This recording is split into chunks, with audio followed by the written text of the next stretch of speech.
close your eyes and imagine. You're standing at the edge of the Sahara Desert at dawn, watching the first golden rays of sunlight dance across endless dunes. In the distance, 3 magnificent pyramids rise from the sand like ancient guardians, holding secrets that have whispered through 5,000 years of history. Tonight, we're going to drift back through time together to a land where pharaohs ruled like gods, where the Nile River brought life to the desert, and where every sunrise held the promise of eternity. What you're about to hear is just another history lesson. It's the gentle unfolding of one of humanity's most captivating civilizations, told in a way that will carry you peacefully into the realm of dreams. So settle in, get comfortable, and let the ancient sands of Egypt cradle your mind as we journey together through this timeless story. Before we begin our gentle journey down the Nile, I'd love to know, have you ever wondered what it would have been like to live along the banks of this legendary river? Share your thoughts in the comments below. And if you find yourself drifting peacefully with these ancient stories, please give this video a gentle like. It helps other weary souls find their way to these calming historical waters. The gift of the Nile. Our story begins not with kings or pyramids, but with water. Imagine, if you will, a ribbon of deep blue cutting through an endless sea of golden sand. The ancient Greek historian Herodotus once called Egypt the gift of the Nile. And as we float gently down this legendary river in our minds, you'll understand why. Picture yourself in a simple reed boat, the kind that ancient Egyptians crafted from papyrus that grew wild along the riverbanks. The morning mist rises softly from the water's surface, and you can hear the gentle lapping of waves against your vessel. On either side of the river, the landscape tells 2 different stories.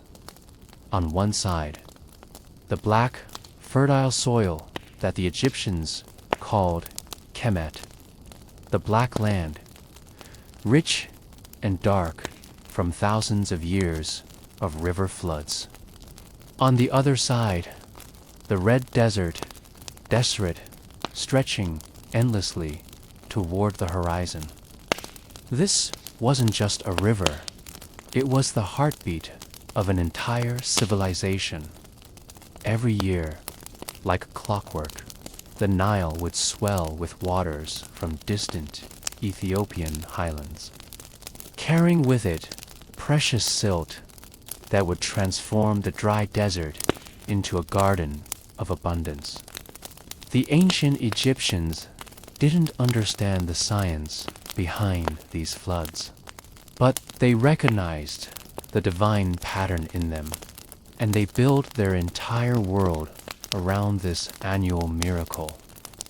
In those peaceful pre-dawn hours, you might have seen Egyptian farmers walking to their fields, carrying simple tools made of wood and copper.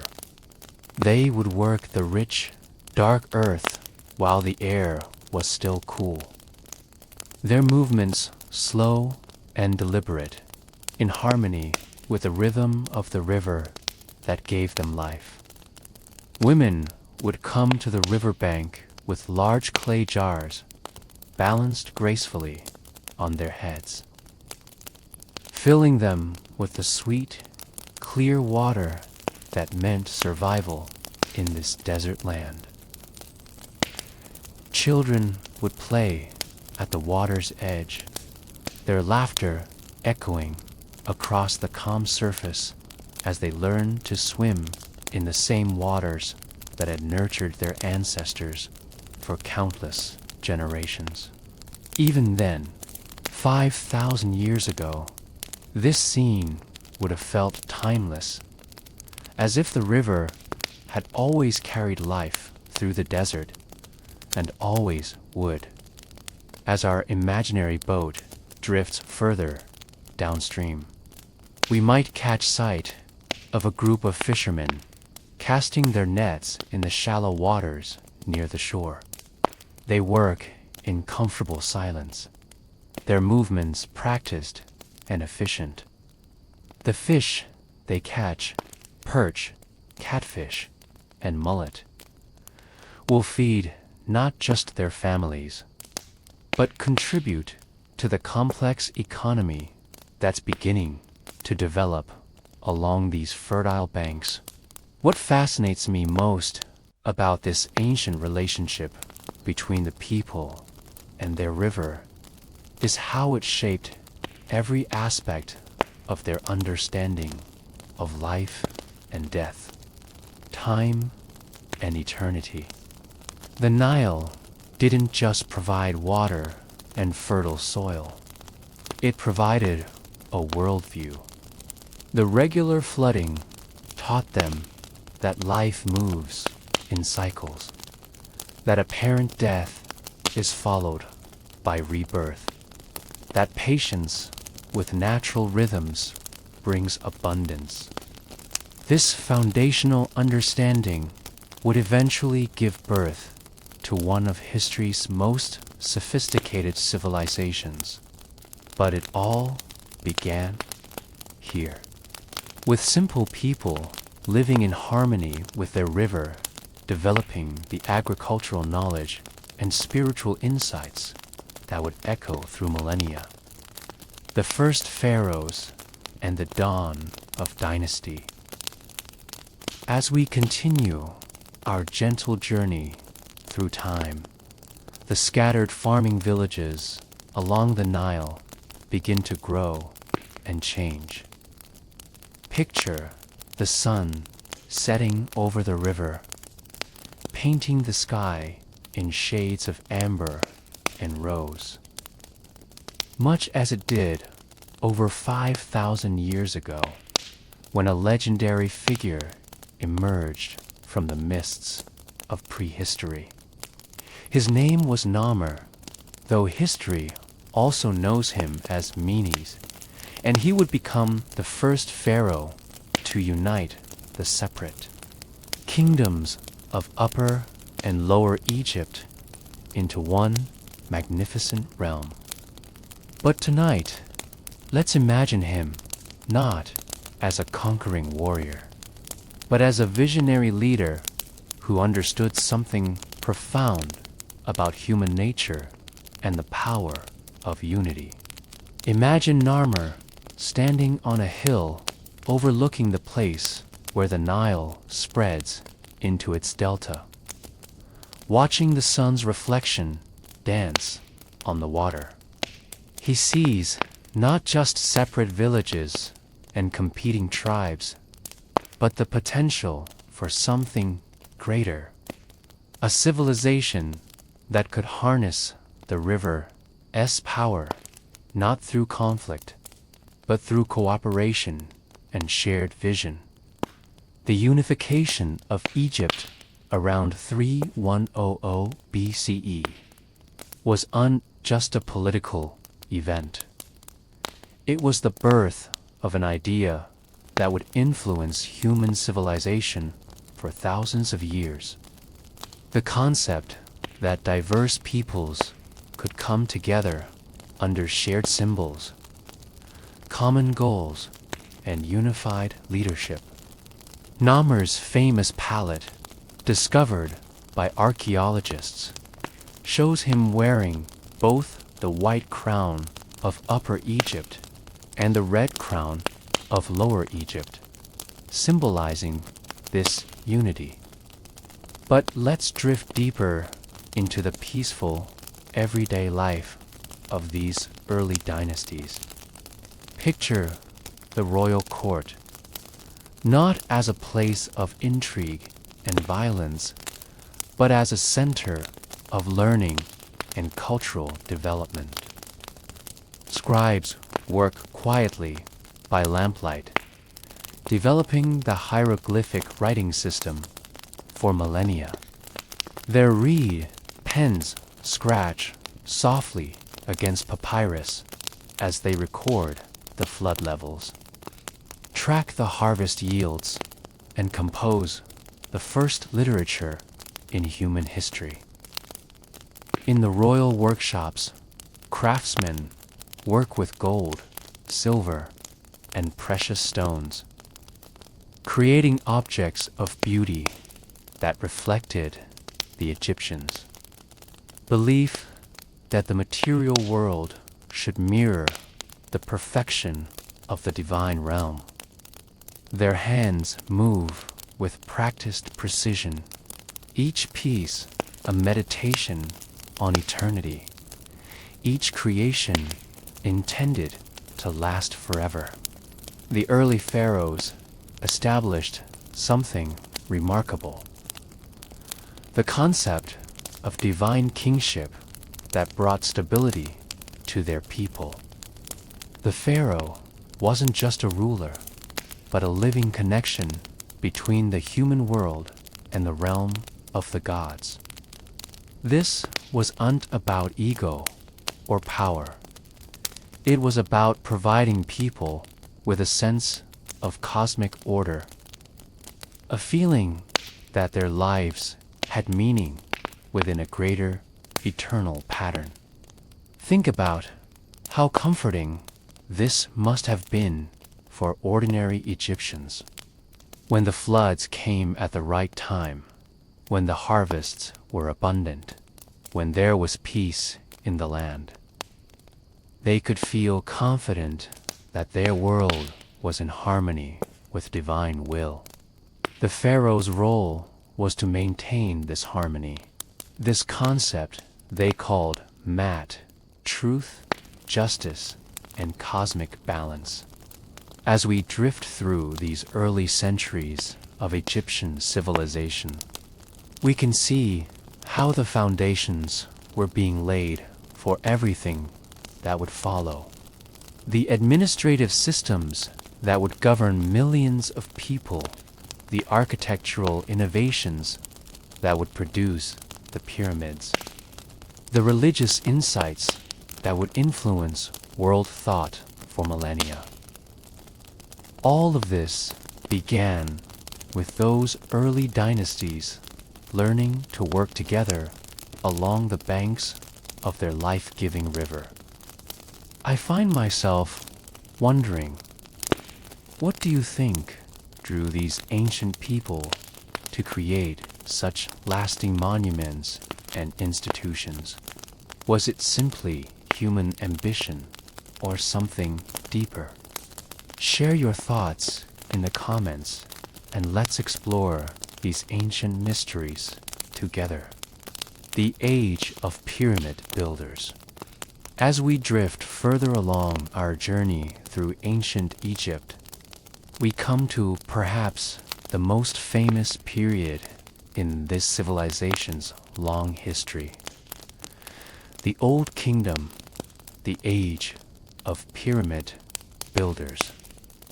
But tonight, instead of focusing on the monuments themselves, let's imagine the people who conceived and created these eternal wonders. Picture the reign of Pharaoh Djoser around 2650 BCE. The morning air is crisp and clear as we walk through the royal court at Memphis, the capital city that sits at the meeting point between Upper and Lower Egypt. Here, we encounter one of history's most remarkable individuals, Imhotep, Djoser's vizier, architect, physician, and sage. Imhotep moves through the palace corridors with quiet confidence, his mind constantly working on the revolutionary project that will change architecture forever. He is not thinking about building just another tomb for his pharaoh. He is envisioning something entirely new. Instead of the traditional flat-roofed mastaba tombs that Egyptian nobles had always used, he imagines stacking these rectangular structures, creating a step pyramid that would reach toward the heavens like a stone stairway to eternity. Let's follow Imhotep as he walks to the construction site at Saqqara. The work is proceeding slowly, thoughtfully.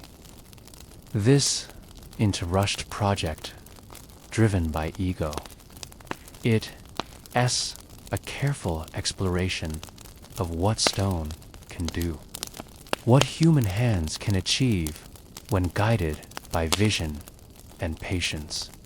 The workers, not slaves, as Hollywood would have us believe, but skilled craftsmen and seasonal laborers, take pride in their work. They're creating something that has never existed before, something that will speak to the future about the capabilities of their time. The atmosphere at the construction site is one of quiet reverence mixed with practical problem solving. Engineers discuss the challenges of moving massive stone blocks without modern machinery.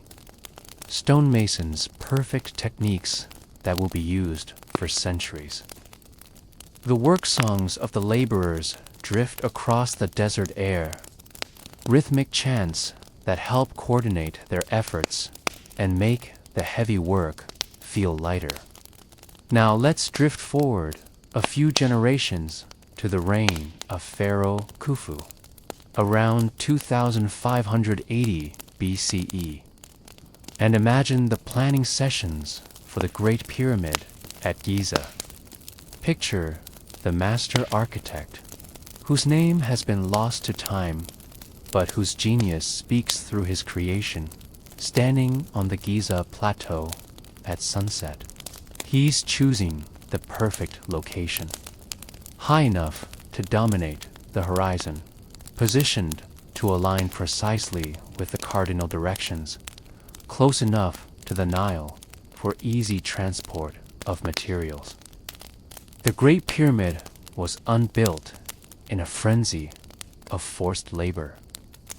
It was the product of decades of careful planning and skilled craftsmanship.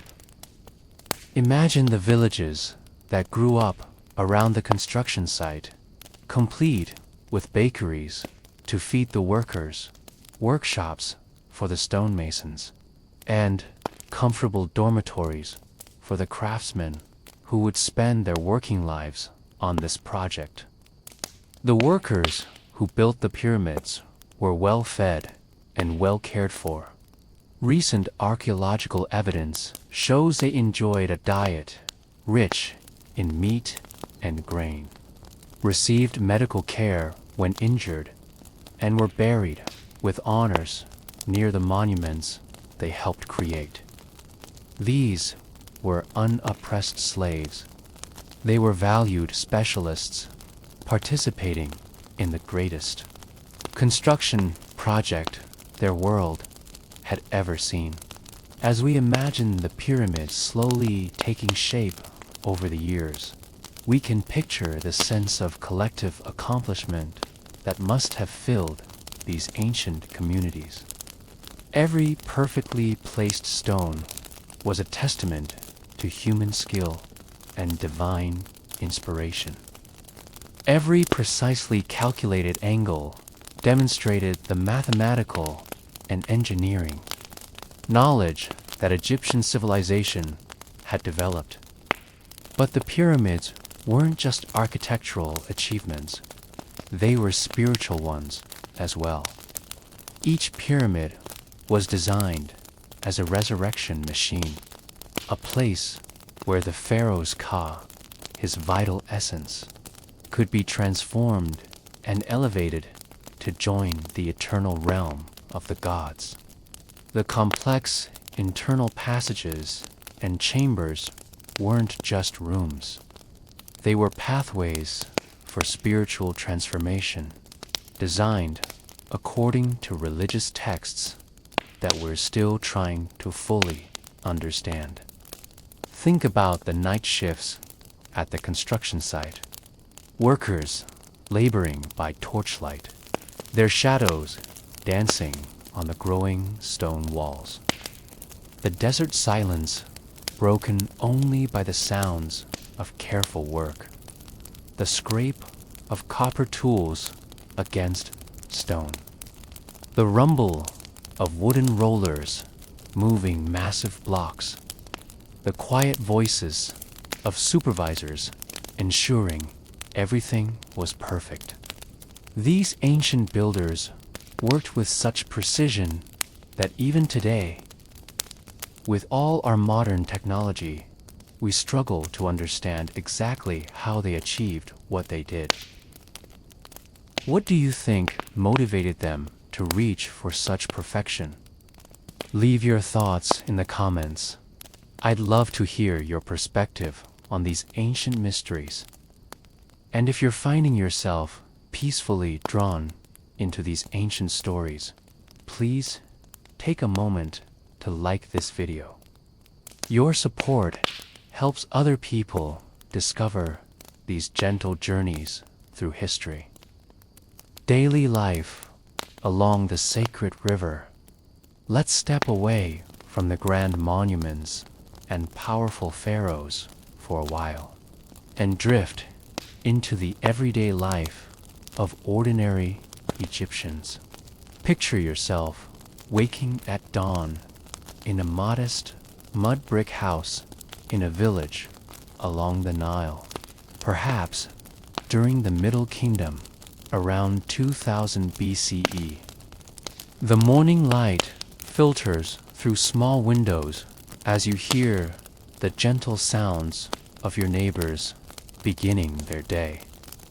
Children's laughter echoes from nearby courtyards. Women chat quietly as they prepare the morning meal, and the distant lowing of cattle drifts on the morning breeze. Your house is simple but comfortable. Thick walls that keep the interior cool during the heat of the day. A flat roof where you might sleep on hot summer nights, and a small courtyard where your family gathers in the evenings. The floors are covered with woven reed mats, and niches in the walls hold oil lamps and small statues of household gods who watch over your family's daily activities. Let's follow an ordinary Egyptian family through their day.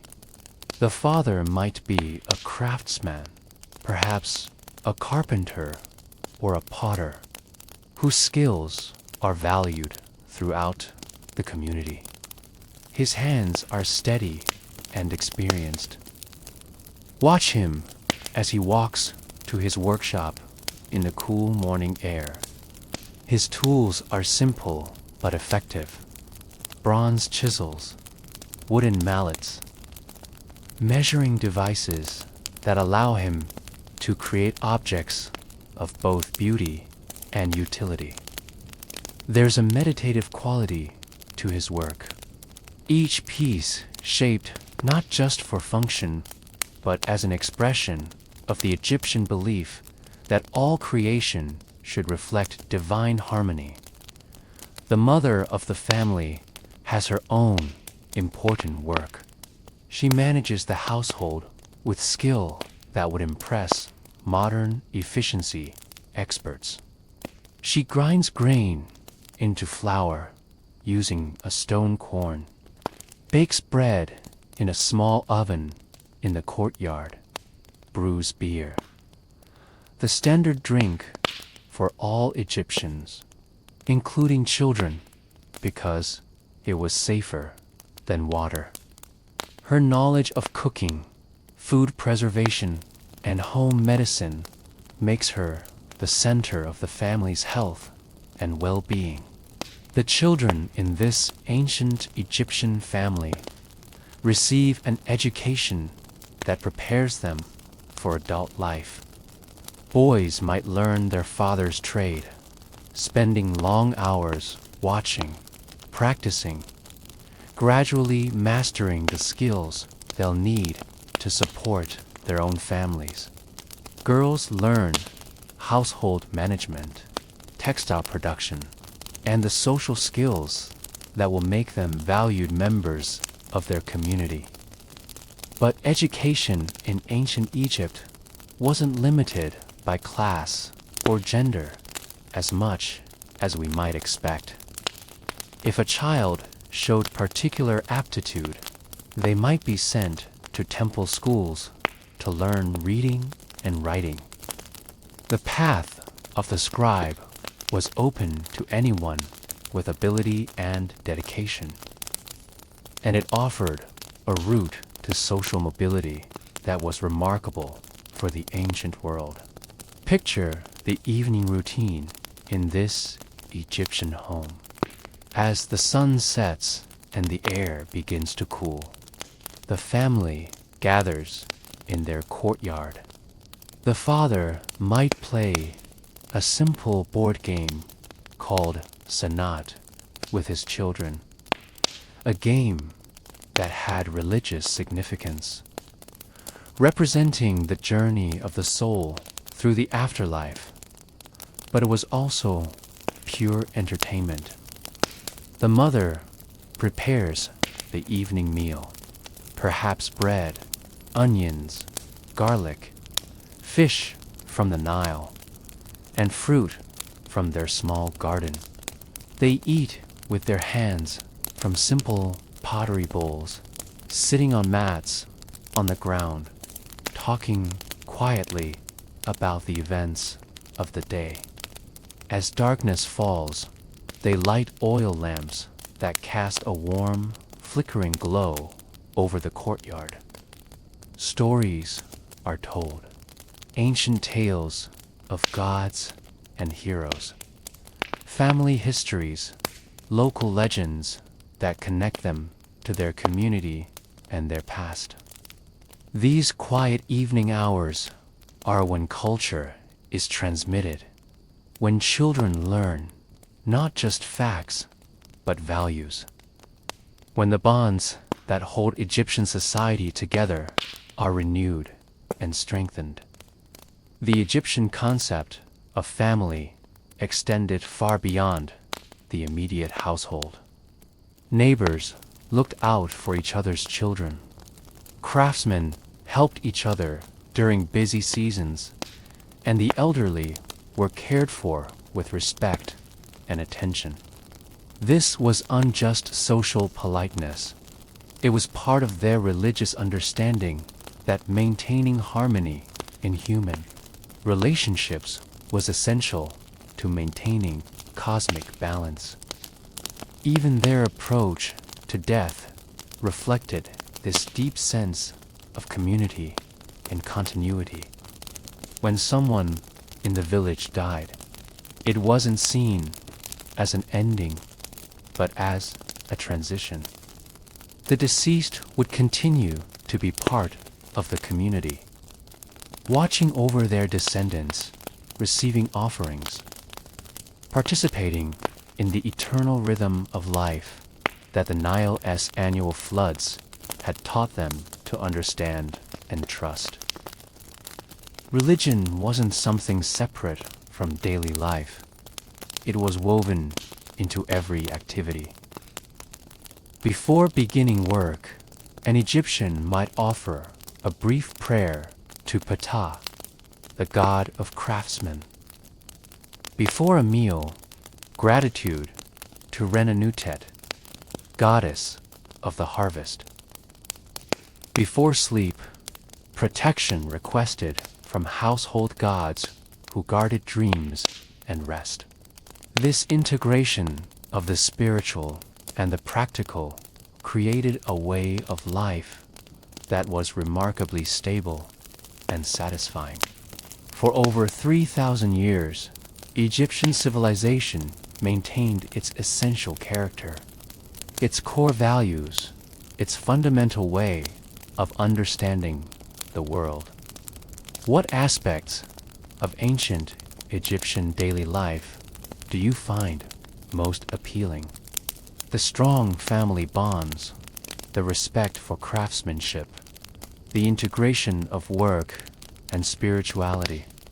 Share your thoughts in the comments. I'm curious about what resonates with you from this ancient way of life. The wisdom of the scribes. In the gentle morning light of an ancient Egyptian temple school, we find ourselves in one of history's most important institutions, the House of Life, where scribes learned their sacred craft. The sound of reed pens scratching against papyrus fills the air with a soft, rhythmic whisper that speaks of knowledge being preserved for eternity. Picture young students, some no older than 7 or 8, sitting cross-legged on woven mats, their writing palettes balanced on their knees. Each palette holds 2 wells, one for black ink made from carbon and gum, another for red ink made from ochre, used for emphasis and sacred texts. Their reed pens are carefully prepared from marsh plants, cut and shaped to create the perfect writing instrument. The master scribe moves quietly among his students, his voice gentle but authoritative, as he guides them through the complexities of hieroglyphic writing. This isn't just about learning to read and write. It's about joining an elite group that will preserve and transmit Egyptian civilization to future generations. Remember, the teacher says softly, you are not just copying symbols. You are breathing life into ideas. When you write the symbol for bird, you invoke the spirit of flight. When you write water, you channel the life-giving power of the Nile. The students practice on astraca, pieces of broken pottery or limestone that serve as practice tablets. More precious papyrus is reserved for advanced students and important documents. The scratching sound of practice writing mingles with the distant chanting of priests and the gentle rustling of palm trees in the temple courtyard. Let's follow one young scribe named Kedi as he progresses through his education. At first, he learned simply to copy basic hieroglyphs. The owl that represents the sound M. The reed that stands for I. The water ripples that mean N.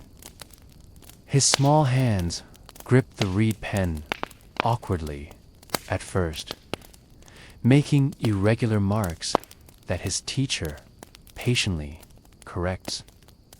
But as months pass, Kedi begins to understand the deeper magic of writing. He learns that Egyptian scribes do unjust record information. They participate in the act of creation itself. The Egyptian word for scribe, sesh, also means to write and to draw.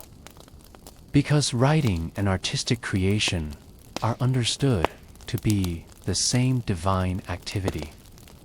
Advanced students like Kedi learned to write in multiple scripts. Hieroglyphs for sacred and formal texts. Hieratic script for daily business and administration. And later, demotic script for common communication. Each script serves different purposes, but all are part of the scribe's toolkit for preserving and transmitting knowledge. The curriculum in these ancient schools would impress modern educators. Students learn mathematics, the decimal system, geometry, algebra, sufficient for engineering projects like pyramids and temples. They study medicine, copying and memorizing texts that describe surgical procedures, pharmaceutical preparations, and diagnostic techniques that were remarkably sophisticated. Literature is equally important. Students memorize classic texts like the instructions of Dahodir, which offers timeless wisdom about living an ethical life, and the story of Sinna, an adventure tale that explores themes of exile and redemption that still resonate today. These aren't just reading exercises.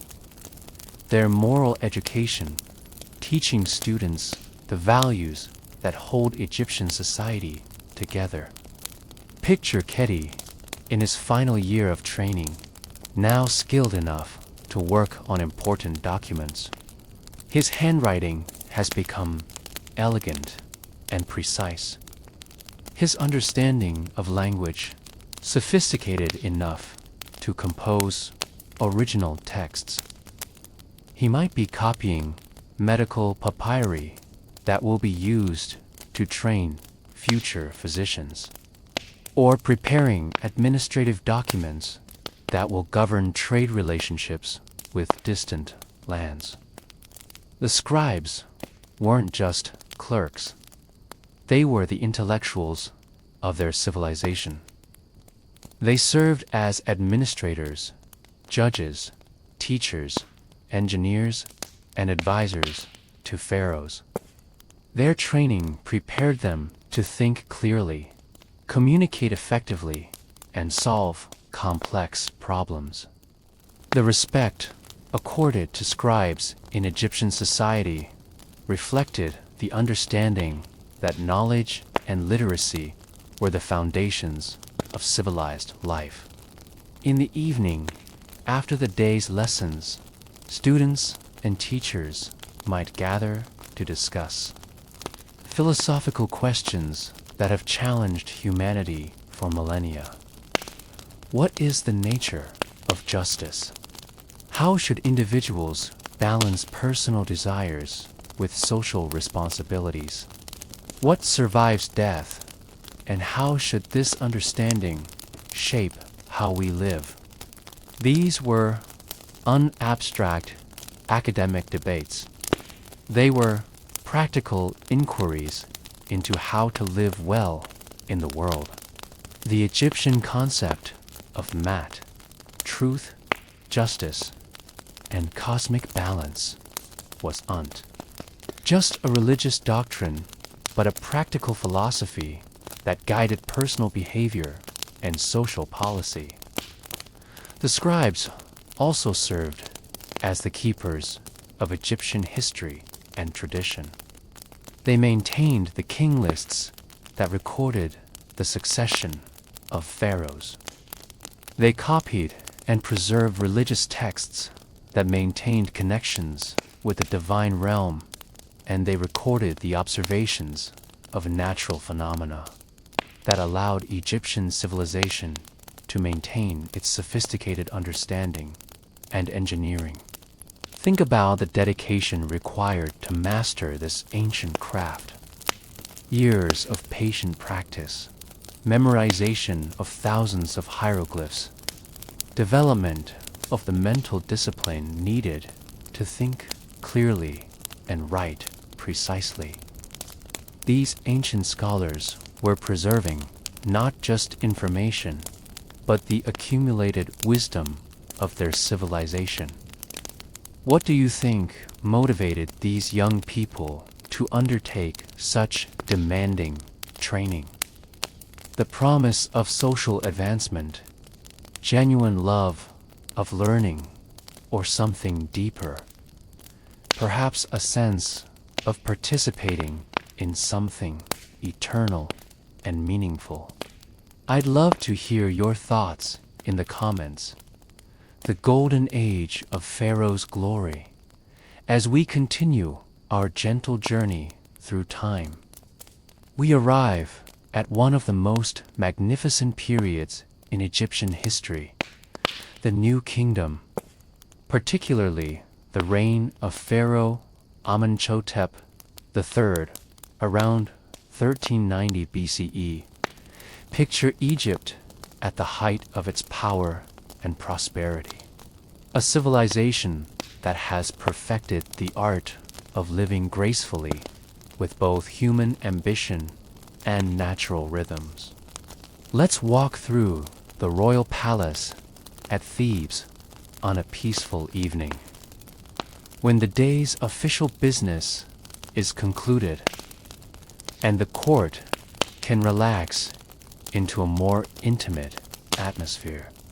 The palace isn't the cold, imposing fortress we might imagine, but a place of beauty and comfort with gardens full of exotic flowers, pools reflecting the star-filled sky, and colonnades where courtiers stroll and converse in the gentle evening air.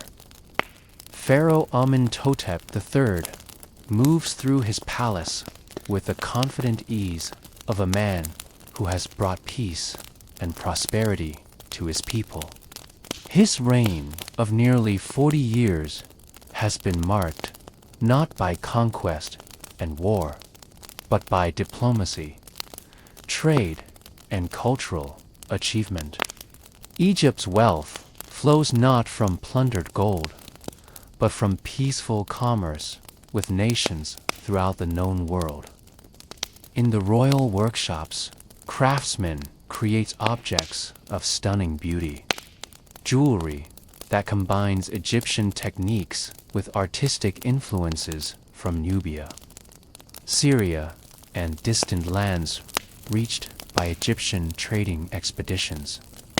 The fusion of styles reflects Egypt's position as the cultural center of the ancient world, a place where the best ideas and techniques from many civilizations come together and are refined into new forms of excellence. Picture the throne room during a diplomatic reception. Ambassadors from distant kingdoms present gifts to the pharaoh. Ebony and ivory from Nubia, cedar wood from Lebanon, silver from Anatolia, lapis lazuli from Afghanistan. But this is untribute extracted by force. It's the voluntary exchange of goods and ideas between civilized peoples who recognize mutual benefit. The Egyptian court speaks multiple languages, and scribes are trained in diplomatic correspondence that maintains peaceful relationships with kingdoms throughout the ancient Near East. Letters between pharaohs and foreign rulers, discovered by archaeologists, reveal a world of sophisticated international relations based on mutual respect and shared interests. Queen Tai, Amenhotep's chief wife, is not merely a ceremonial figure, but an active participant in governance. She receives foreign delegations, advises on domestic policy, and oversees vast temple complexes that serve not just religious, but economic and social functions. Her intelligence and political skill make her one of the most influential people in the ancient world. Let's follow the royal family as they travel south to inspect the temples of Nubia, where Egyptian influence extends through cultural attraction rather than military domination. Local rulers voluntarily adopt Egyptian customs. Egyptian gods are worshipped alongside traditional deities, and young Nubian nobles come to Egypt for education and return home as bridges between cultures. The journey south reveals the sophistication of Egyptian engineering. The Nile is navigable for nearly 700 miles, allowing easy transportation of people, goods, and ideas between the Mediterranean world and the heart of Africa. Egyptian ships, built with advanced techniques developed over millennia, carry not just trade goods, but cultural influences that enrich both Egyptian and foreign civilizations. During this golden age, Egyptian art reaches new heights of sophistication and emotional depth. In the tomb paintings of nobles, we see scenes of daily life rendered with such skill and sensitivity that they seem to breathe with life. Musicians play harps and flutes. Dancers move with graceful precision. Banquet guests converse and laugh in compositions that capture the joy and beauty of Egyptian social life. The religious architecture of this period reflects a mature understanding of how built environments can elevate human consciousness.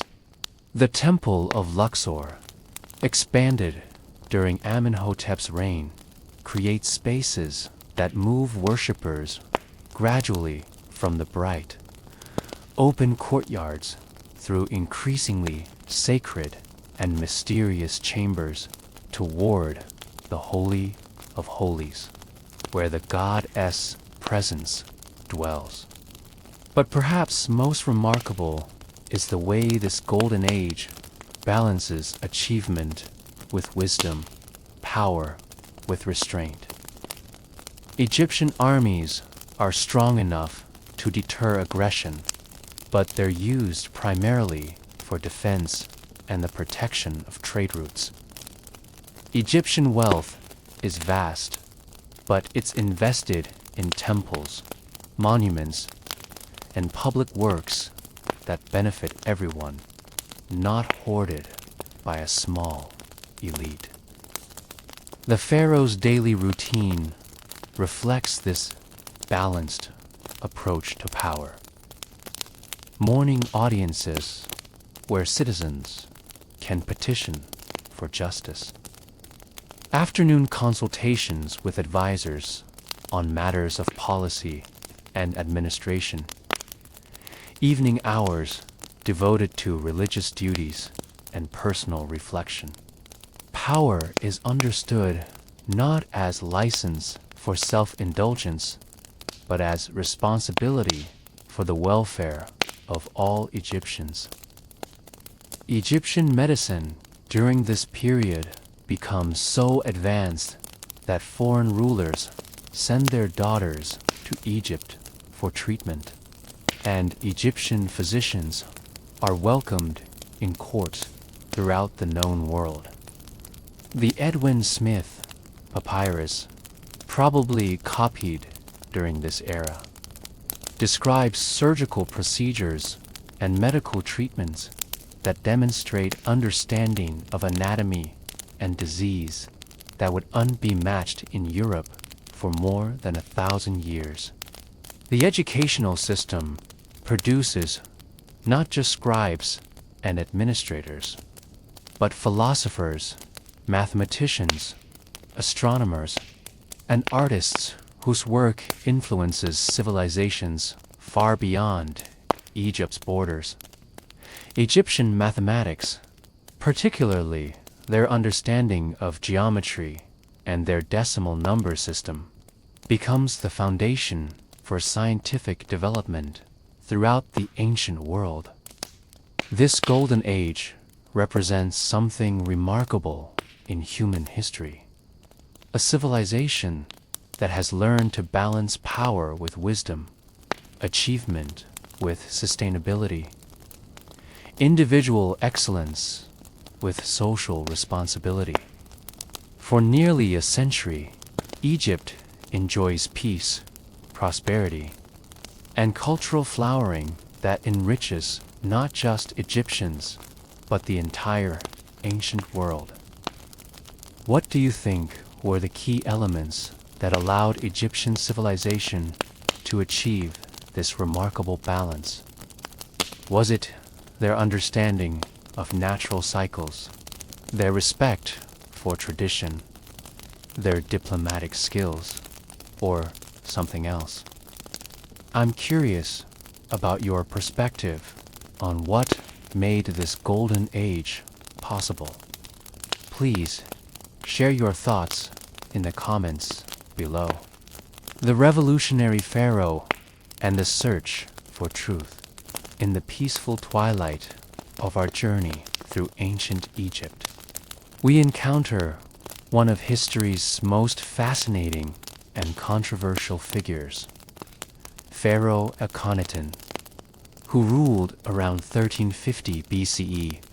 But tonight, instead of focusing on the political upheaval of his reign, let's explore the quieter, more personal aspects of his revolutionary vision and the profound questions it raised about truth, beauty, and the nature of the divine. Picture the new capital city of Amarna rising from the desert sands in Middle Egypt. Unlike the ancient capitals of Memphis and Thebes, with their accumulated weight of tradition and established religious hierarchies, Amarna feels fresh and experimental. The architecture is more open, with large windows that let in natural light, gardens that integrate buildings with a natural landscape, and art that depicts intimate family scenes with unprecedented honesty and warmth. Let's walk through the royal palace in the early morning, when the first rays of sunlight, the Aton, the solar disk that Akhenaten proclaimed as the one true God, illuminate the courtyards and reception halls. The art that decorates these walls is unlike anything seen before in Egyptian civilization. Instead of the formal, stylized figures that had characterized royal art for centuries, we see the royal family depicted with startling humanity. Here is Akhenaten himself, portrayed not as an idealized god-king, but as a man with distinctive, even unusual physical features: an elongated skull, prominent lips, a protruding belly. His wife, the beautiful queen Nefertiti, is shown in moments of private affection with her husband and children. Their daughters play and embrace their parents in scenes that capture the warmth and intimacy of family life. This artistic revolution reflects something deeper: Akhenaten's conviction that truth, even uncomfortable truth, is more important than flattering convention. His religious reforms, which attempted to replace Egypt's complex polytheism with worship of a single, universal deity, weren't just political maneuvers, but expressions of a genuinely philosophical mind grappling with ultimate questions. Picture a quiet evening in the royal study. Akhenaten works by lamplight on the composition of his great hymn to the Aten. His reed pen moves slowly across the papyrus as he struggles to find words for his vision of a universal God who creates and sustains all life.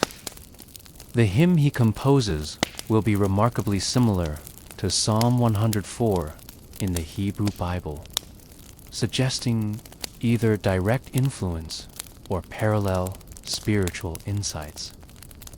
You rise beautifully in the horizon of heaven, O living Aten, creator of life, he writes. When you set in the western horizon, the earth is in darkness, like death. When you rise, all the world celebrates. Birds fly from their nests, fish leap in the river, flowers bloom and bear fruit.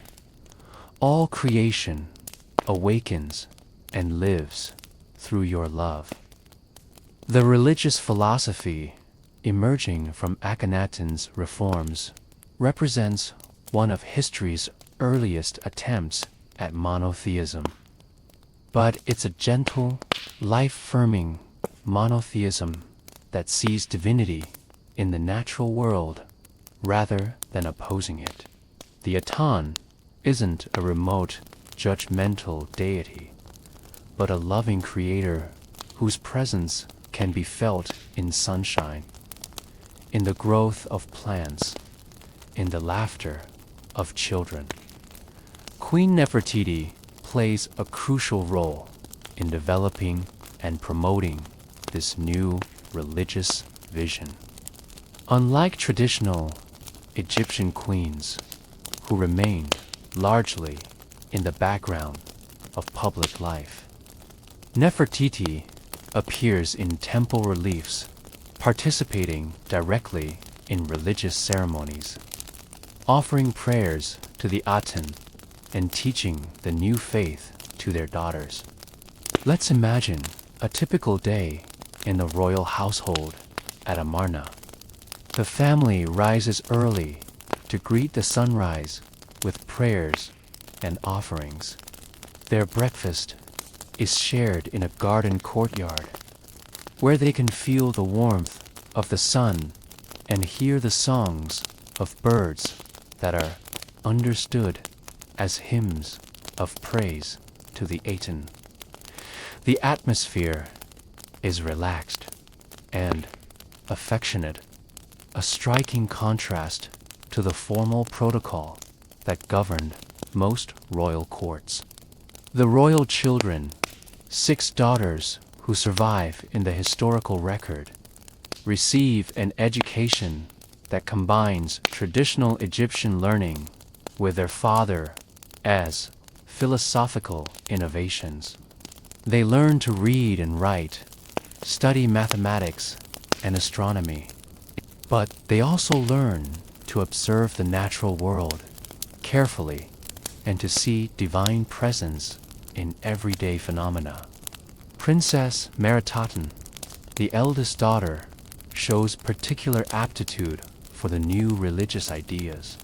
Picture her walking through the palace gardens with her mother, learning to see each flower, each bird, each shaft of sunlight as a manifestation of divine love. This isn't abstract theology, but practical spirituality that finds the sacred in the immediate, observable world. The court at Amarna attracts artists, musicians, and thinkers who are excited by the intellectual freedom that Akhenaten's reforms have created. For the first time in Egyptian history, there's room for experimentation, for questioning established assumptions, for exploring new ways of expressing truth and beauty. But this revolutionary period also creates tensions and conflicts. Many Egyptians remain attached to the traditional gods who have protected and blessed their civilization for thousands of years. Priests of the old temples see their authority and livelihood threatened. Provincial governors struggle to maintain stability while implementing radically new policies. Akhenaten himself seems to recognize these challenges. In his later years, we can imagine him spending long hours in contemplation, perhaps walking alone in his palace gardens as the sun sets, wondering whether his vision of a universal truth and love can be successfully transmitted to a world that remains attached to older, more familiar ways of understanding the divine. The art of the Amarna period captures this sense of a civilization in transition. Alongside the revolutionary royal portraits, we see depictions of ordinary Egyptians going about their daily lives. Farmers working in the fields, craftsmen in their workshops, children playing games, but all illuminated by the rays of the Aten, suggesting that divine presence can be found in the most humble activities. Akhenaten's experiment in religious revolution lasted only about 17 years, but its influence echoed through history in ways we're still discovering. His conviction that truth is more important than tradition, that the divine can be found in natural phenomena, and that royal power should be exercised with humility and love, represents a remarkable moment in the development of human consciousness. What do you think motivated Akhenaten to undertake such radical reforms?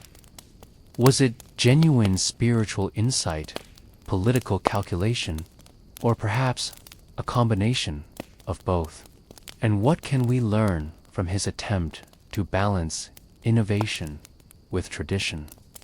I'd love to hear your thoughts in the comments. If you're enjoying this gentle journey through Egyptian history, please take a moment to like this video and consider sharing it with others who might appreciate these peaceful explorations of the ancient world, the Eternal Queen, and the Valley of Dreams. In the soft, golden light of late afternoon, we find ourselves in one of ancient Egypt, our most mysterious and captivating places, the Valley of the Kings, where pharaohs were laid to rest in elaborate tombs carved deep into the limestone cliffs. But today, we're following a different story, one that leads us to a smaller, more intimate valley nearby, where Egypt's most famous queen found her eternal resting place. Nefertari, beloved wife of the great pharaoh Ramesses II, lived around 1290 BCE during Egypt's last golden age. Picture her not as the remote, idealized figure we see in temple reliefs, but as a real woman who navigated the complexities of royal life with grace, intelligence, and genuine spiritual depth. Let's walk with Nefertari through her private quarters in the palace at Pyramesses on a peaceful morning. Sunlight streams through clear story windows, illuminating walls decorated with scenes of daily life and religious devotion. Her chambers are furnished with elegant simplicity. Wooden furniture inlaid with ivory and gold. Soft linen cushions dyed in rich blues and reds. And personal treasures that reflect her refined taste and deep spirituality. Nefertari begins her day with private prayers, offering incense to household gods who protect her family and her people. Her devotion is unjust ritual observance, but genuine communion with the divine forces she believes guide and protect Egypt. The gentle smoke from the incense carries her prayers upward while she contemplates the responsibilities that come with her exalted position. As chief queen, Nefertari's role extends far beyond ceremonial appearances. She manages vast temple estates that provide employment for thousands of people, oversees charitable works that support the poor and elderly, and serves as an informal diplomat in relationships with foreign courts. Her intelligence and political skill make her one of Ramesses' most trusted advisors. Picture Nefertari in the temple of Abu Simbel, which Ramesses built partly in her honor.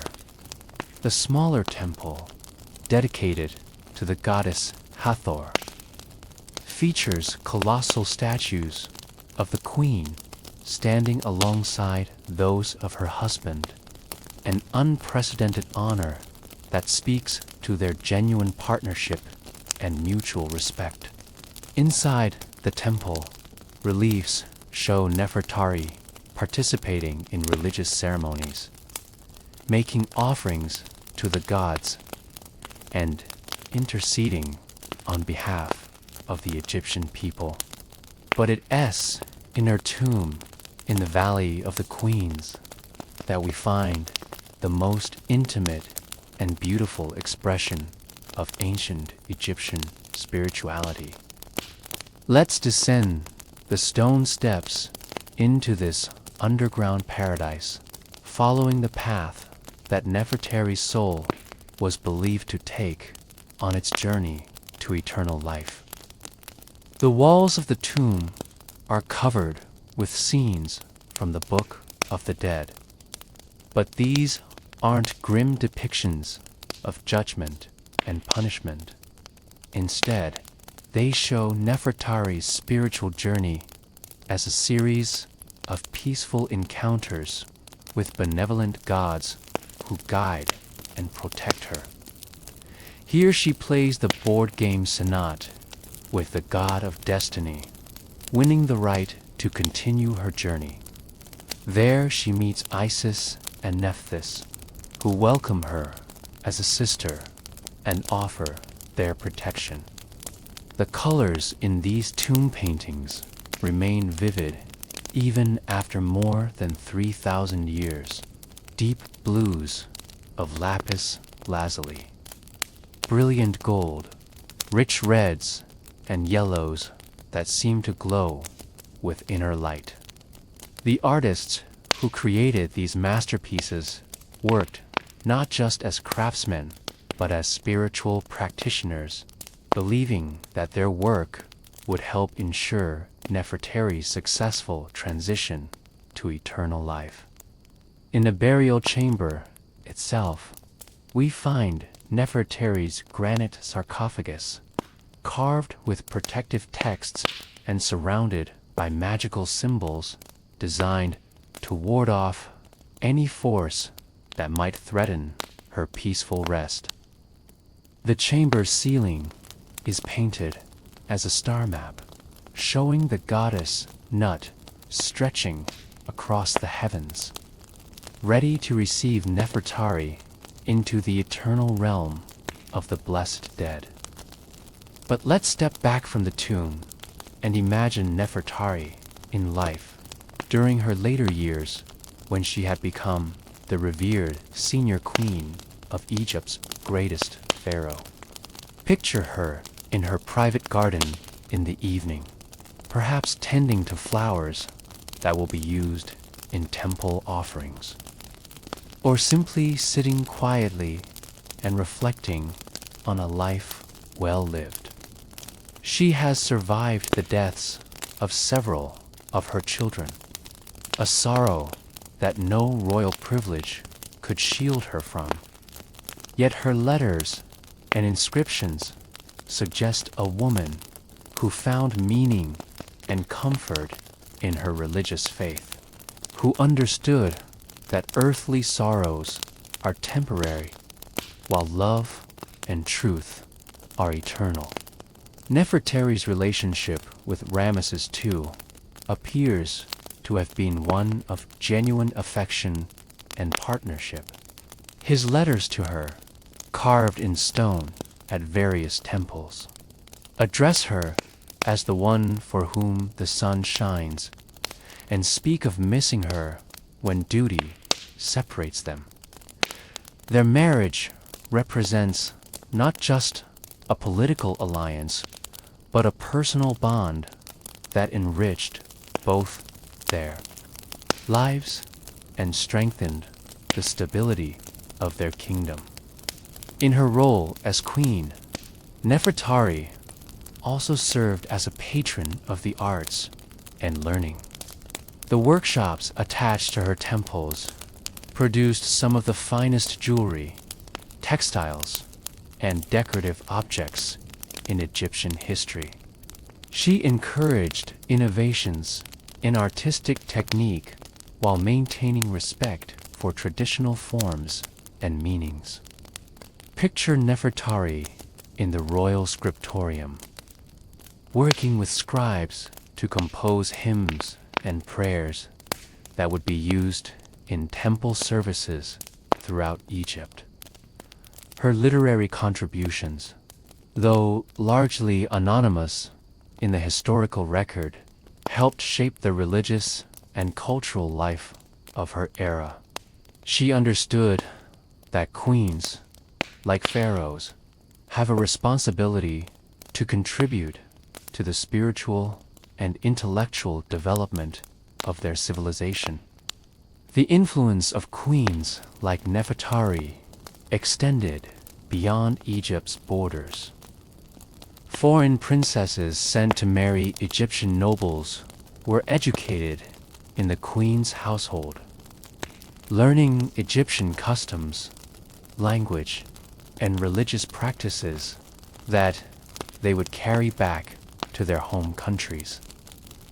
In this way, Egyptian civilization spread peacefully throughout the ancient world, enriching other cultures while remaining true to its own essential character.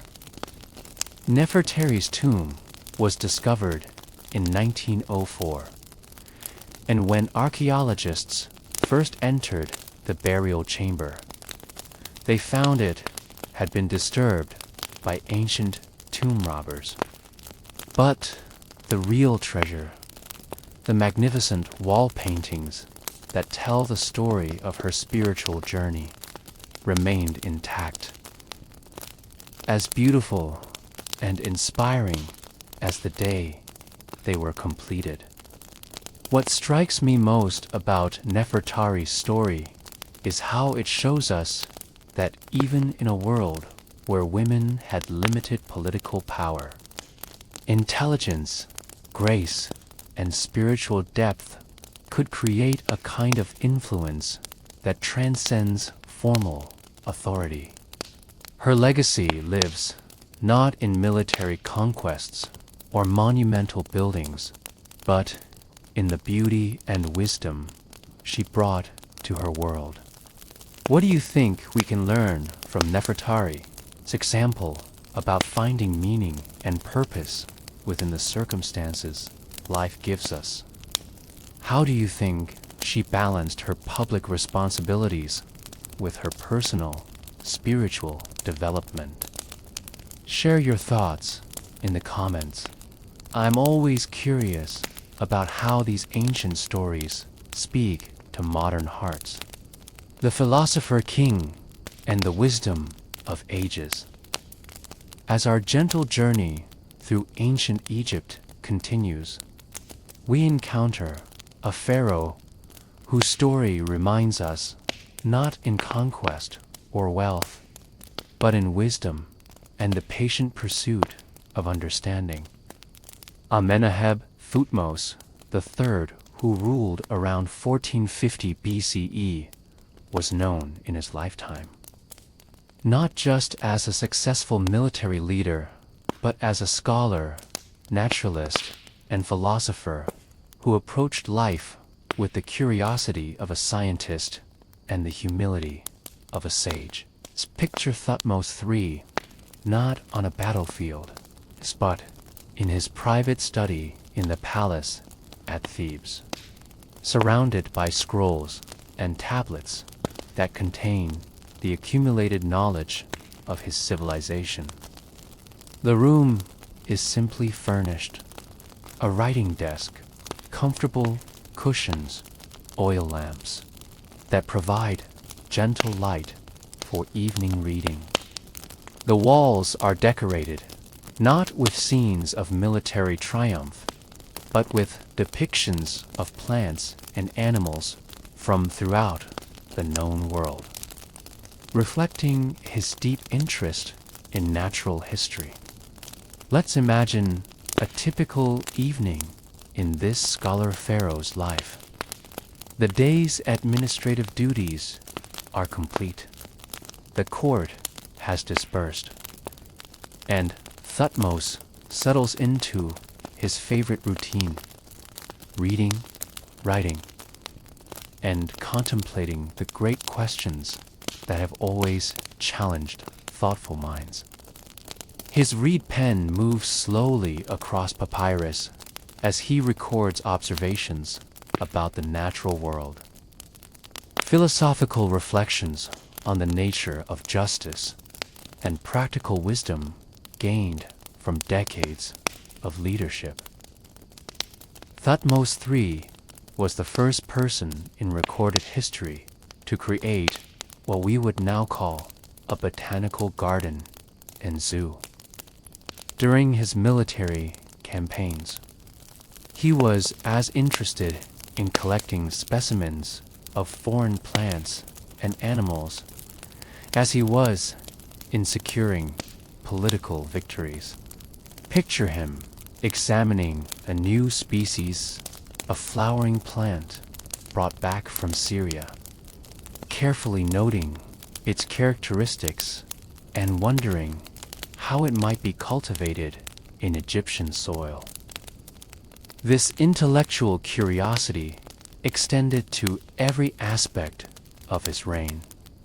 Egyptian medicine, astronomy, and engineering all advanced significantly during his 40-year rule. Not through royal decree, but because the pharaoh's personal interests encouraged scholars and craftsmen to pursue new knowledge and innovative solutions to practical problems. In the temple workshops attached to the palace, we might find Thutmose working alongside master craftsmen, not as a dabbling amateur, but as a serious student of technique and design.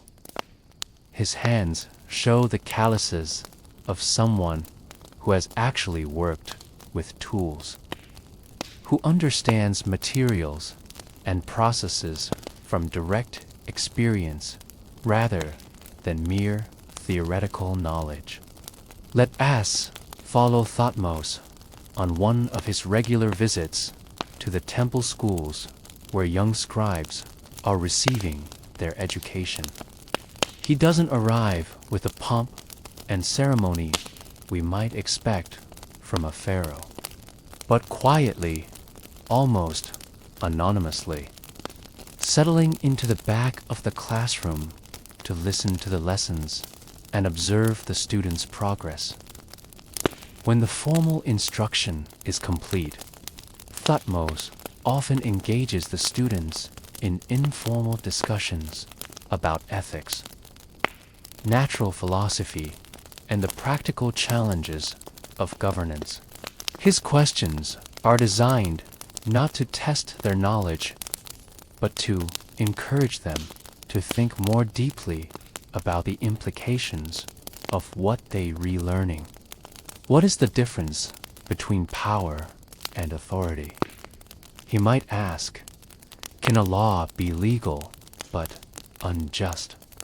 How should a leader balance the competing demands of different groups within society?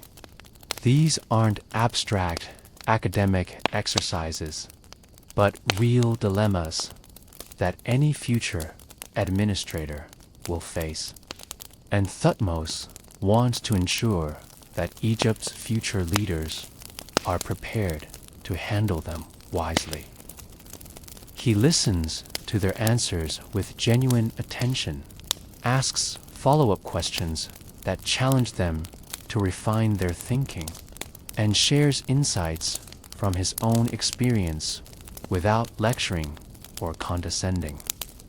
One student, perhaps named Amenhotep, might venture to ask the pharaoh about the relationship between Egyptian religion and the philosophical systems they've been studying from foreign lands. Thutmose's response reveals the sophistication of his thinking. Truth has many faces, he says thoughtfully, but it remains truth whether we encounter it in the wisdom of our ancestors, the observations of natural philosophers, or the insights of foreign sages. Our task is not to defend one source of truth against all others, but to recognize truth wherever we find it and integrate it harmoniously with what we already know to be good and useful.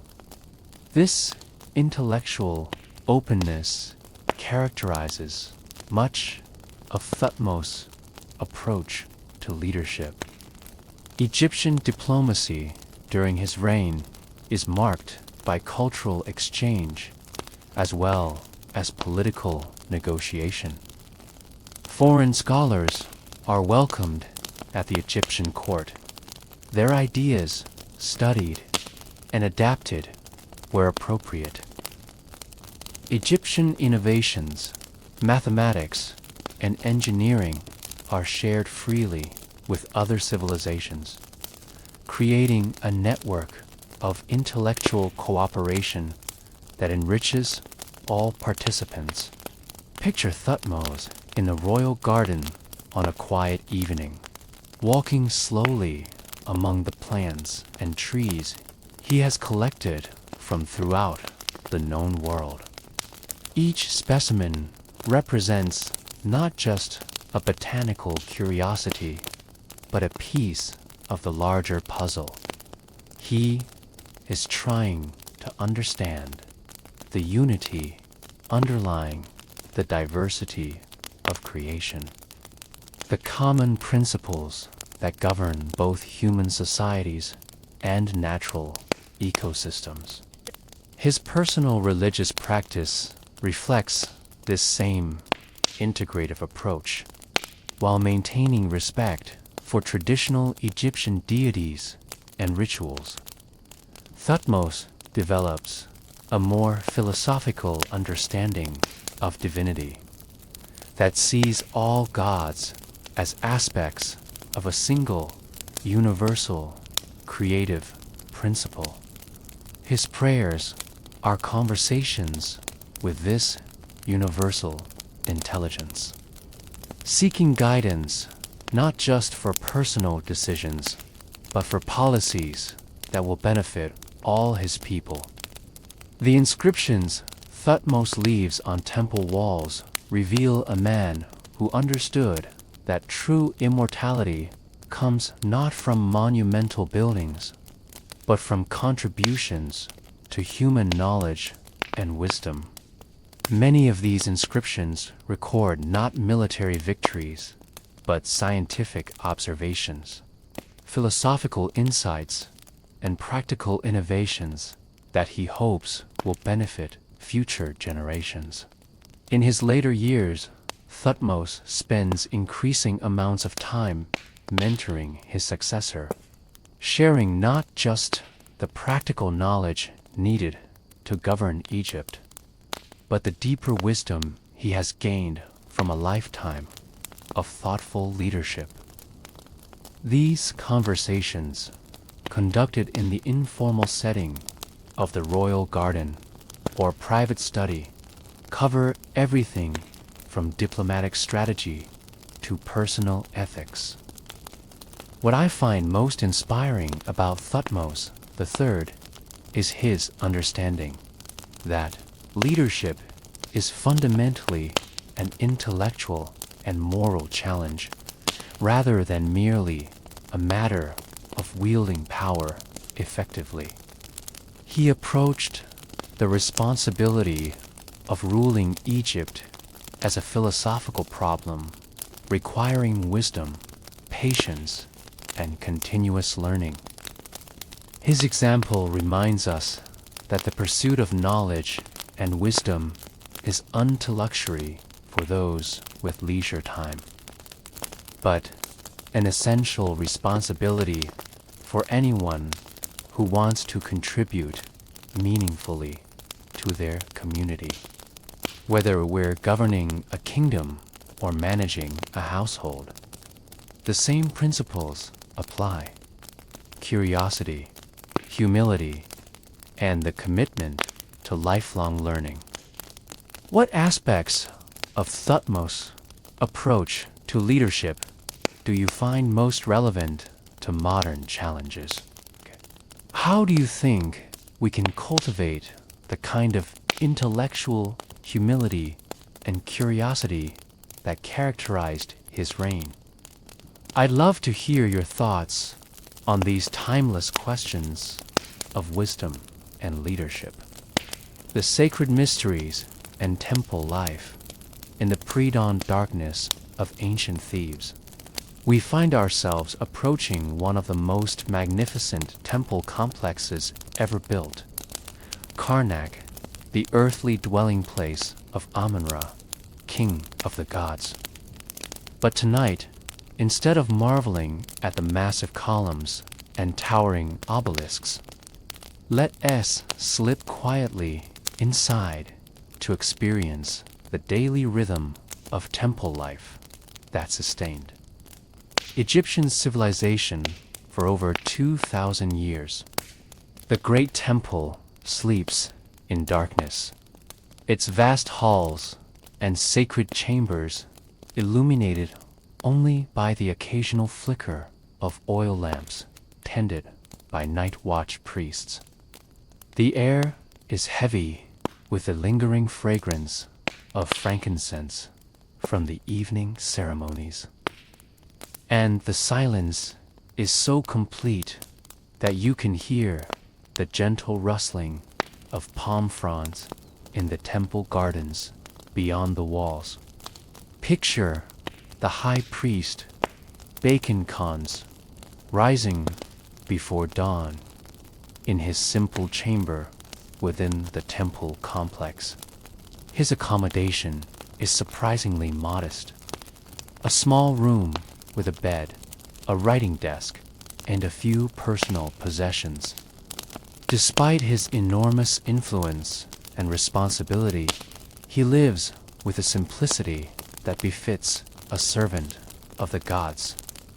Bacon Khans begins his day with private purification rituals that prepare him for the sacred duties ahead. He bathes in water that has been blessed and purified, dresses in clean white linen robes, and spends time in meditation, opening his consciousness to the divine presence that he will soon encounter in the innermost sanctuary of the temple. As the first light of dawn appears on the eastern horizon, the great temple begins to awaken. Junior priests emerge from their quarters to tend the sacred fires. Prepare the ritual implements and ready the offerings that will be presented to the god. Their movements are quiet and reverent. Each action performed with the careful attention that comes from understanding that they are participating in cosmic maintenance, helping to sustain the harmony between the earthly and divine realms. Let's follow the morning ritual as it unfolds with timeless precision. Bacon Cons leads a small group of senior priests through the successive chambers of the temple, each space representing a deeper level of sacredness. They pass through the great hypostyle hall with its forest of massive columns, through smaller chambers decorated with scenes of the pharaoh, making offerings to the gods until finally they reach the Holy of Holies, where the god's statue resides. The ritual that follows is not a public ceremony, but an intimate encounter between the priests and the divine presence they believe inhabits the temple. The golden doors of the shrine are opened with special keys. Incense is burned to purify the sacred space, and the god statue is tenderly cared for as if it were a living being, washed, dressed in fine linen, and presented with food offerings that include bread, meat, and fresh fruit. But this is unprimitive superstition. It's sophisticated theology that understands ritual as a form of communication with transcendent reality. The priests don't believe that the god literally eats the food or needs the clothing, but they understand that these actions create a sacred relationship that benefits both the divine and human realms. Picture the temple kitchen in the hours after the morning ritual, where the food that has been offered to the god is now distributed according to ancient custom. Some goes to the priests and temple workers, some to the poor and elderly who depend on temple charity, and some to the schools and hospitals that the temple maintains as part of its service to the community. This redistribution system makes the temple not just a place of worship, but an economic institution that provides social security for thousands of people. The temple owns vast estates worked by farmers who contribute a portion of their harvest to the god.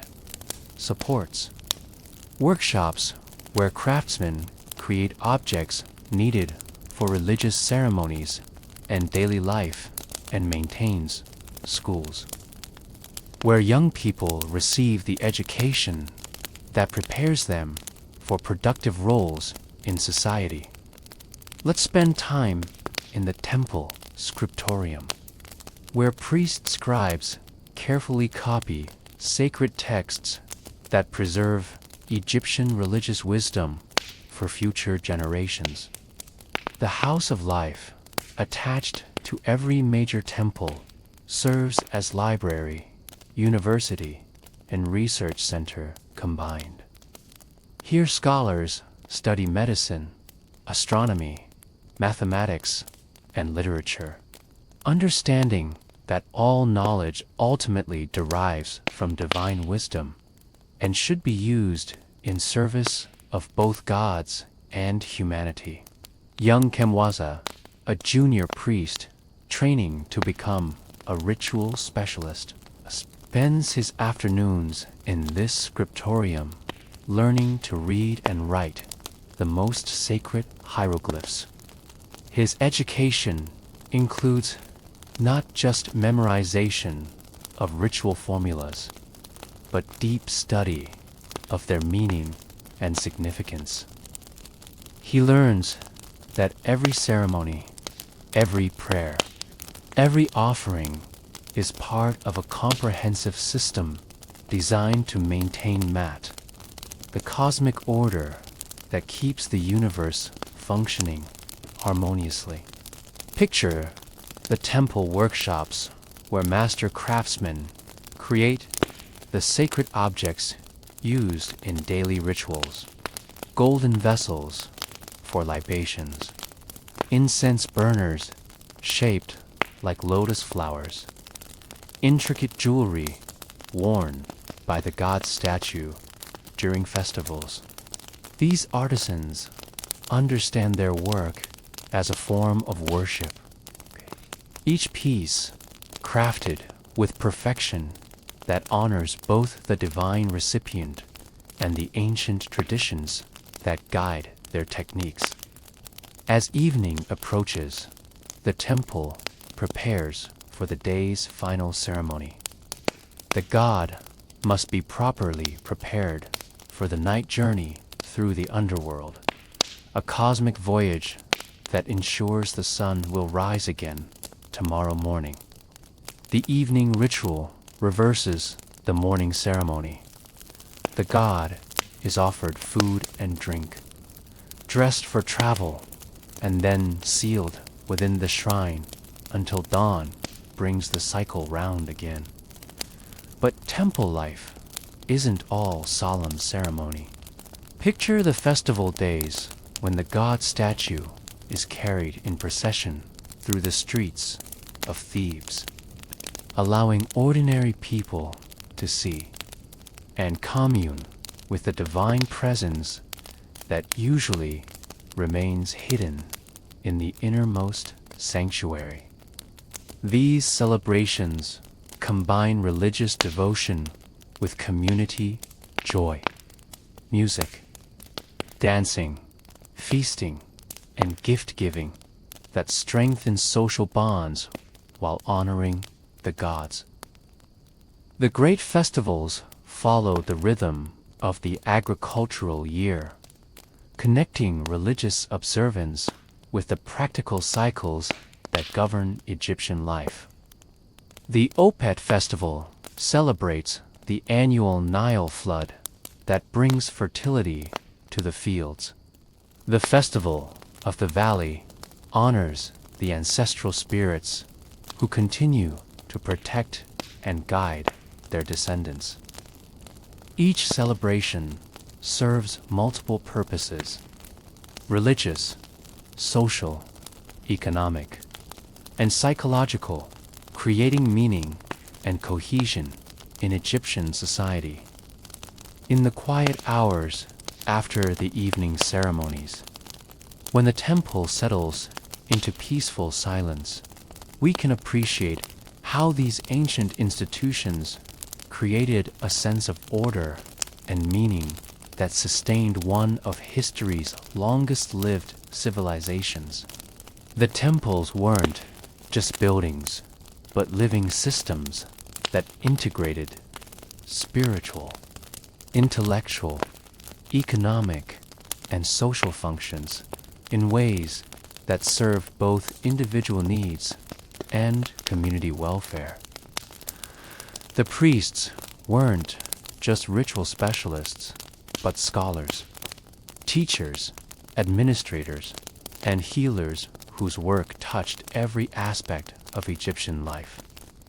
Their understanding that the sacred and the practical are ultimately one created institutions that could adapt and evolve while maintaining essential continuity over thousands of years. What do you think we can learn from the Egyptian approach to integrating spiritual practice with community service? How might their understanding of temples as centers of learning and social support inspire modern institutions? Share your thoughts in the comments. These ancient wisdom traditions still have much to teach us about creating meaningful, sustainable communities. The last pharaohs and the gentle twilight. As our peaceful journey through ancient Egypt draws toward its close, we find ourselves in Alexandria during the final centuries of pharaonic rule, when this ancient civilization was gracefully blending its timeless wisdom with new ideas from the Greek and Roman worlds. The year is around 50 BCE, and Egypt is ruled by the last great pharaoh, Cleopatra VII, a woman whose intelligence and cultural sophistication embodied the best of both Egyptian and Hellenistic traditions. Picture the great library of Alexandria at sunset. Its halls filled with scholars from throughout the Mediterranean world who have come to study the accumulated wisdom of ages. The library is unjust a collection of scrolls, but a living institution where Egyptian priests work alongside Greek philosophers, Roman engineers, and Jewish theologians to preserve and expand human knowledge. Cleopatra moves through these halls with the easy confidence of someone equally at home in multiple languages and intellectual traditions. She speaks Egyptian, Greek, Latin, Hebrew, and several other languages with fluency. But more importantly, she understands how different cultural perspectives can illuminate universal truths. Her approach to leadership reflects this synthetic wisdom, maintaining Egyptian traditions while adapting to the political realities of a world increasingly dominated by Roman power.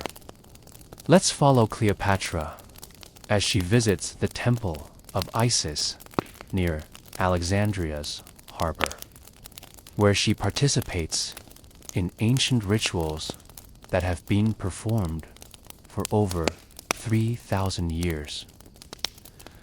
But she brings to these ceremonies a philosophical sophistication that reflects centuries of intellectual development.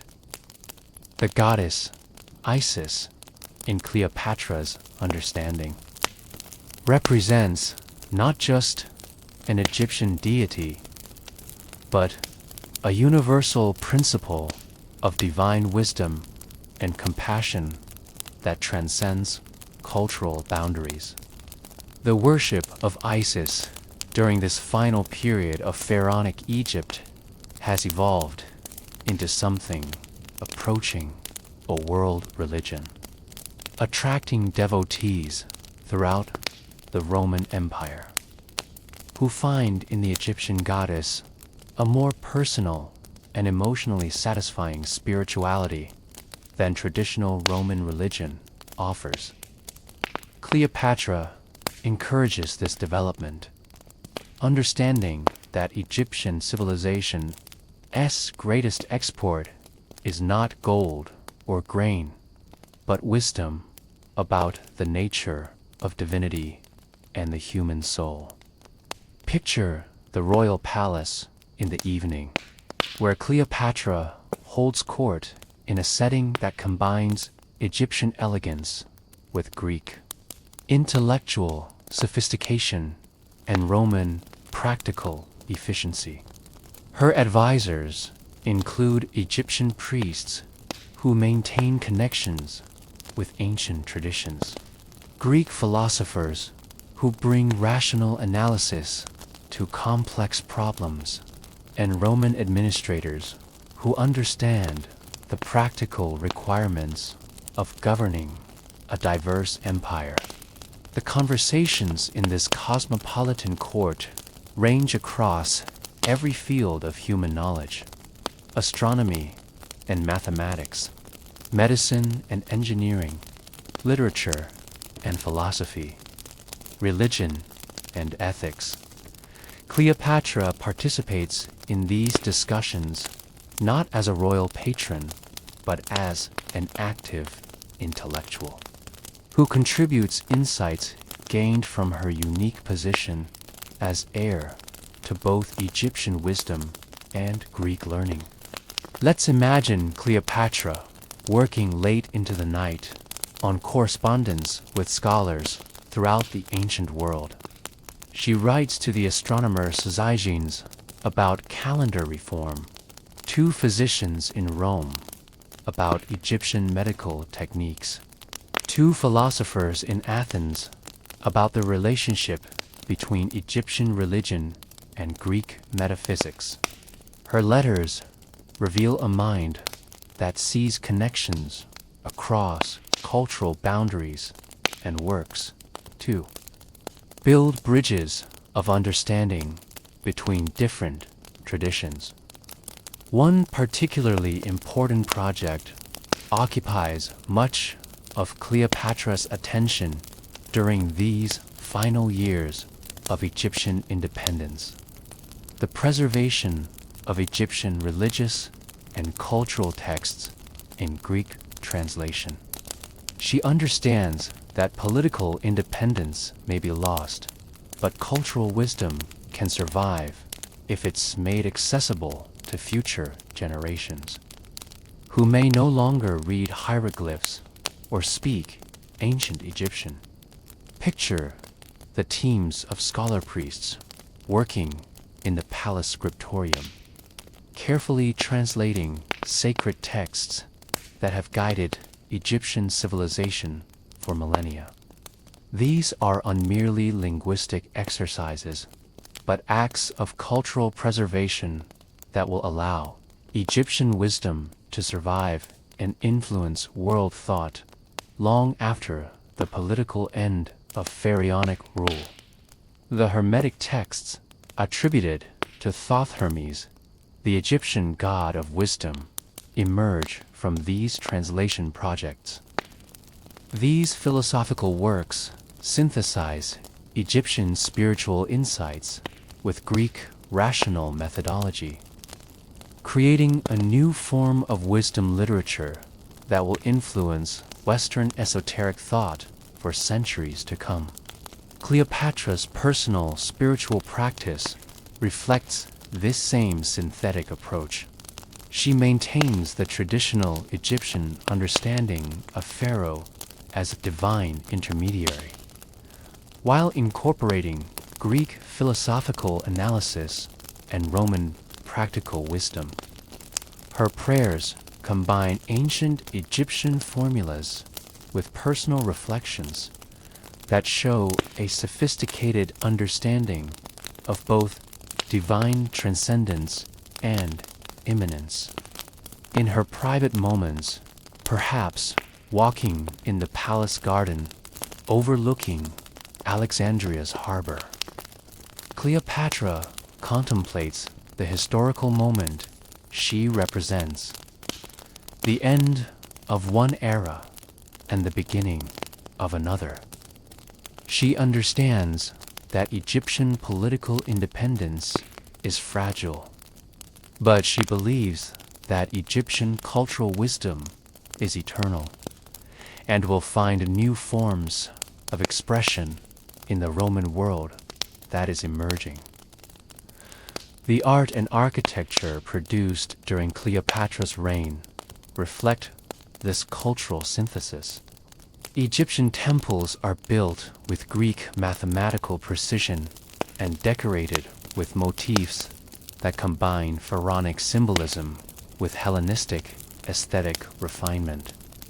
The result is not a confused mixture, but a new style that honors both traditions while creating something genuinely original.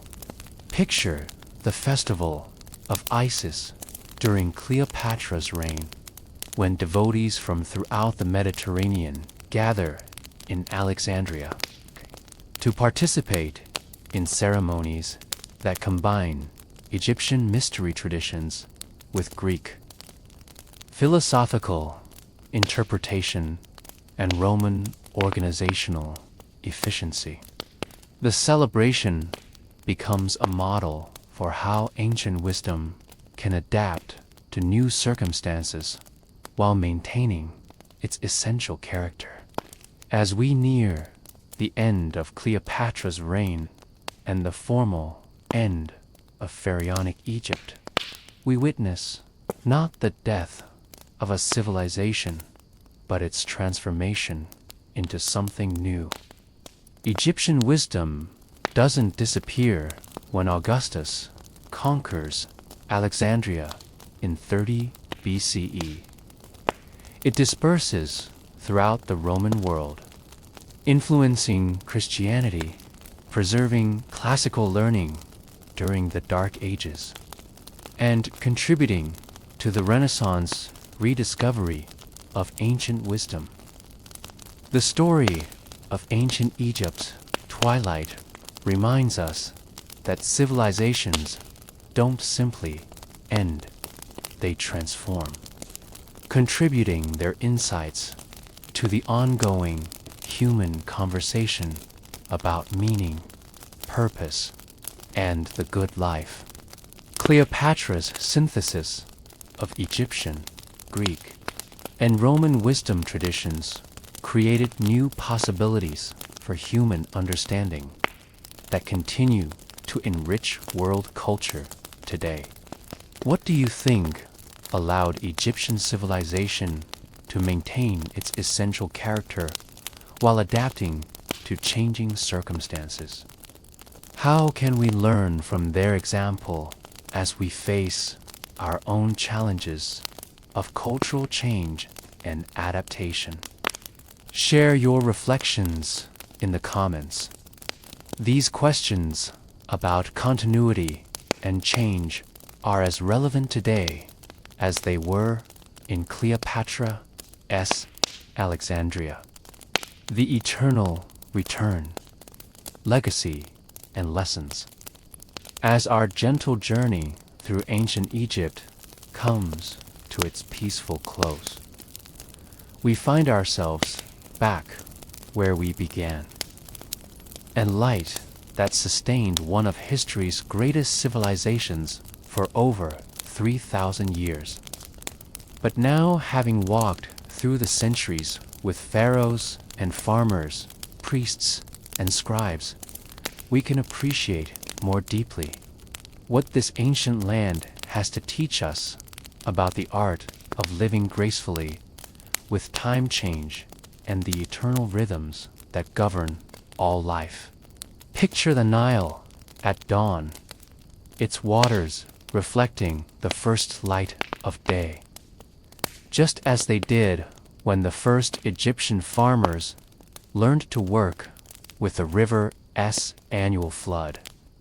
The scene is timeless, and in its timelessness we glimpse one of ancient Egypt's most profound insights: that true wisdom lies not in fighting against natural rhythms, but in learning to live harmoniously with them. The ancient Egyptians understood something that our modern world sometimes forgets: that human happiness and prosperity come not from conquering nature, but from finding our proper place within natural order. Their entire civilization was built on this understanding. From the farmer who planted according to the flood cycle, to the pharaoh who ruled according to the principles of cosmic truth and balance. Let's reflect on what made Egyptian civilization so remarkably stable and long-lasting. For over 3 millennia, through periods of expansion and contraction, prosperity and hardship, foreign influence and native revival, Egypt maintained its essential character, its core values, its fundamental approach to life. What can we learn from this extraordinary achievement? First, the Egyptians understood that true security comes not from wealth or military power, but from social harmony and environmental sustainability. Their agricultural practices enriched rather than depleted their soil. Their urban planning worked with rather than against natural topography. And their social institutions created networks of mutual support that could weather political and economic storms. The Egyptian approach to leadership offers equally valuable lessons. Pharaohs were successful not when they accumulated personal power, but when they served as effective intermediaries between divine wisdom and human needs. The best pharaohs, figures like Amenhotep III, Hatshepsut, and the early rulers of the Middle Kingdom, understood that their authority derived from their ability to maintain justice, promote prosperity, and preserve cultural traditions that gave meaning to their people's lives. Egyptian religious wisdom, perhaps more than any other aspect of their civilization, continues to offer insights relevant to modern spiritual seekers. Their understanding that the divine is both transcendent and immanent, both universal and personal, both rational and mysterious, provides a model for integrating different aspects of human experience that are often seen as contradictory. The Egyptian approach to death and immortality speaks to universal human concerns about meaning, legacy, and what survives our physical existence. Their conviction that love, wisdom, and good deeds create a form of immortality that transcends. Individual mortality offers comfort and guidance that remains relevant across cultural and temporal boundaries. Picture yourself walking through a modern museum where Egyptian artifacts are displayed. The golden mask of Tutankhamun, the serene face of a Middle Kingdom statue, the delicate jewelry from a noble's tomb, the everyday objects that reveal how ordinary people lived and worked and loved. Each piece carries forward something of the civilization that created it, preserving not just artistic technique, but cultural values and spiritual insights. But perhaps the most important legacy of ancient Egypt is its demonstration that human beings can create societies that balance individual fulfillment with collective welfare, that honor both tradition and innovation, that seek both material prosperity and spiritual meaning. The Egyptian achievement reminds us that these goals are not contradictory, but complementary aspects of a well-lived life. As we drift toward sleep, carried by these gentle currents of ancient wisdom, we can take comfort in the Egyptian understanding that each day offers opportunities for renewal, that challenges can be met with patience and wisdom, and that our individual lives participate in patterns and purposes larger than ourselves. The ancient Egyptians believed that speaking someone's name keeps them alive in the world of memory and influence. In that spirit, let us remember not just the famous names, Khufu, Hatshep, Sut, Akhenaten, Ramesses, Cleopatra, but the countless unnamed individuals whose daily choices and small kindnesses helped create and sustain one of humanity's greatest civilizations. Thank you for joining me on this peaceful journey through the timeless sands of ancient Egypt. If these gentle explorations of history have brought you comfort or insight, please consider liking this video and sharing it with others who might appreciate these quiet moments with the past. Sweet dreams, and may your rest be as peaceful as the eternal sleep of the pharaohs in their pyramid tombs, surrounded by the love and wisdom of ages. The ancient Egyptians believed that each sunset promises a new sunrise, that each ending contains the seeds of a new beginning. May you wake refreshed and renewed, carrying with you some small portion of the wisdom and serenity that made Egyptian civilization a beacon of light for over 3,000 years. Thank you for listening. I hope this story brought you peace and relaxation. Sleep well, and remember, history will always be here for you whenever you need comfort. Until we meet again by the eternal waters of the Nile in dreams, or in future journeys through the gentle corridors of history, sleep well and remember, like the ancient river that gave life to the desert, the best of human. Wisdom flows on forever, nourishing each new generation with the accumulated insights of all who came before.